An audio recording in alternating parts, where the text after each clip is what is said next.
한주는 엄마가 사라졌다는 전화를 받고 고향집으로 내려옵니다. 고향집에는 누나인 한우도 이미 도착해 있었죠. 엄마 어디 갔다 왔는데? 몰라. 사흘 지났다는데 어제 아빠가 혼자 찾아보다가 오늘 전화했다더라. 아직 아무런 성과도 없다네.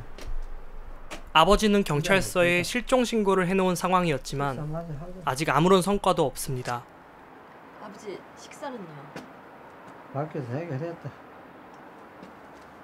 한주는 엄마를 찾을 수 있는 작은 단서라도 찾기 위해 옛 앨범을 뒤져봅니다.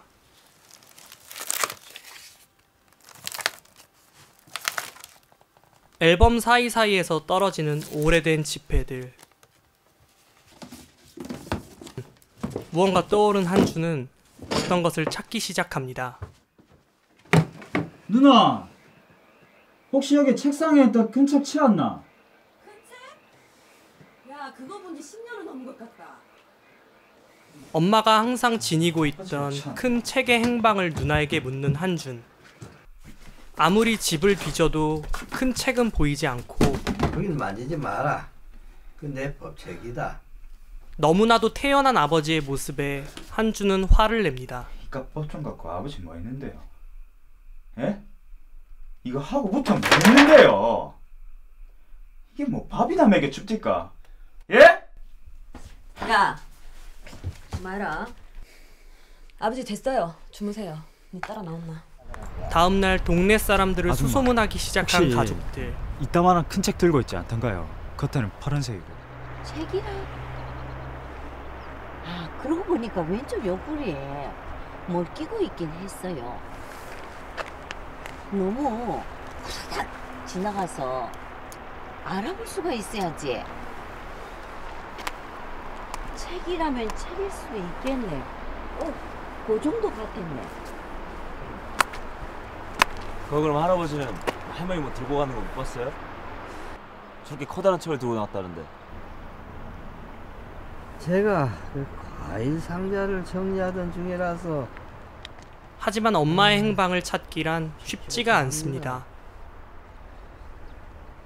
답답한 마음에 밖에서 담배를 태우는 한준. 잠깐만 들어와봐. 누나의 부름에 집으로 들어갑니다. 이게 뭔가 있을 거라. 누나는 작은 노트 한 권을 보여줍니다. 시켜서 거기 거 여기다 적은 적이 있었어. 이 주고 그게 필요했었나 보지. 근데 어디서부터 어디까지가 옮겨 적은 건지 모르겠더라. 엄마의 큰 책에 적혀있던 내용들 중 일부를 이 노트에 옮겨 적었다는 것이었죠. 하지만 노트 안에는 슈퍼를 하던 엄마의 외상장부만이 적혀 있었습니다. 니 무슨 엄마가 외상값 받다가 없어졌다 뭐 그런 말이야? 한주는 이 외상장부에 적힌 사람들을 찾아가기로 합니다. 맞아요. 200원. 무슨 말 같은 소리 하고 있어요? 지금은 나간 거 알겠는데요. 우리 그런 거 잘 몰라요. 가보세요. 하지만 어떠한 소득도 없었고 다시 집으로 돌아옵니다. 다시 노트를 보는 한준. 한 페이지에서 유독 눈을 떼지 못합니다. 이건 뭔데? 92, 612, 112에. 노트 안에는 숫자들이 빼곡히 적혀 있습니다. 이런 거가. 하지만 누나와 한주는 도무지 이 숫자의 의미를 알 수가 없었죠. 버스 정류장에서 담배를 태우는 한준. 자신의 앞으로 다가오는 버스를 보며 노트의 숫자들이 버스 번호였다는 것을 알게 됩니다.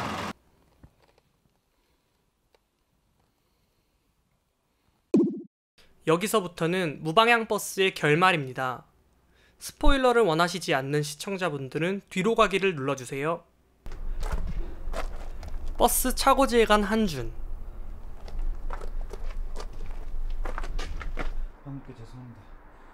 한준은 거기서 엄마의 행방을 묻습니다. 어머님은 누군데? 누군데 여섯 찾노? 여기 사무실에 도나스 납품하시는. 그래, 알지. 저기에 많이 앉아 있었습니다. 그리고 엄마가 이곳에 왔었다는 이야기를 듣게 되죠. 버스를 봤습니다. 그냥 버스만 보고 있었어요? 아니면 뭘 적든가요? 다른 행동은 안 하고요? 버스를 받고 도나스를 먹었습니다. 혹시 요 며칠 사이에는 도나스 아줌마 본 적 없어요? 한번 잘 생각해 주세요. 163번 버스를 타고 간 것 같습니다. 그게 언젠데요? 3일 전이나 4일 전인 것 같습니다. 163번 버스를 아니, 근데 타고 갔다는 엄마. 163번 버스를 타고 간 것 같다는 건 뭐예요? 버스 번호를 잘못 본 거예요? 그 버스엔 번호표가 붙어 있지 않았습니다. 번호는 없었지만 확실히 163번이었습니다. 아니, 버스 번호를 모르는데 어떻게 163번이란 걸 알아요? 이 바닥에 있다 보면 가끔 무방향 버스라는 게 있지. 어느 날 갑자기 버스가 감쪽같이 사라지는 거지. 그리고 무방향 버스의 존재에 대해 듣게 됩니다. 그날 기사를 찾아봐야 하는 거죠. 아니, 이건 도난이랑은 달라. 누가 그 차를 몰았느냐가 문제가 아니고 어떤 차가 없어졌냐가 문제지. 버스는 매일 똑같은 길을 지난다. 같은 건물, 같은 다리, 사람을 만나고 그러다 보면 버스도 어떤 얼굴이라는 게 생겨. 그렇게 오래 다니다 보면 버스도 지치는 거야. 무방향 버스가 될 만하지. 그럼 그걸 타고 어디로 사라지는 거죠? 그건 나도 모르지. 나도 타본 적이 없으니까. 무방향 버스를 타고 사라졌다는 엄마. 다음날 한주는 전단지를 돌리려고 나가는 아버지를 붙잡고 함께 식사를 합니다. 하나 반 끓였으니까. 그리고 이어지는 한준의 나레이션.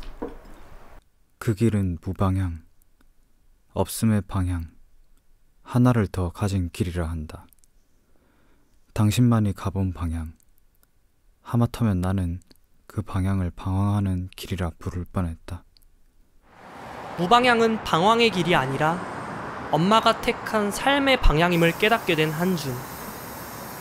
엄마의 삶의 자취를 쫓던 이 영화에서 한준은 엄마의 삶을 조금이나마 이해하게 되며 끝이 납니다. 영화 무방향 버스였습니다.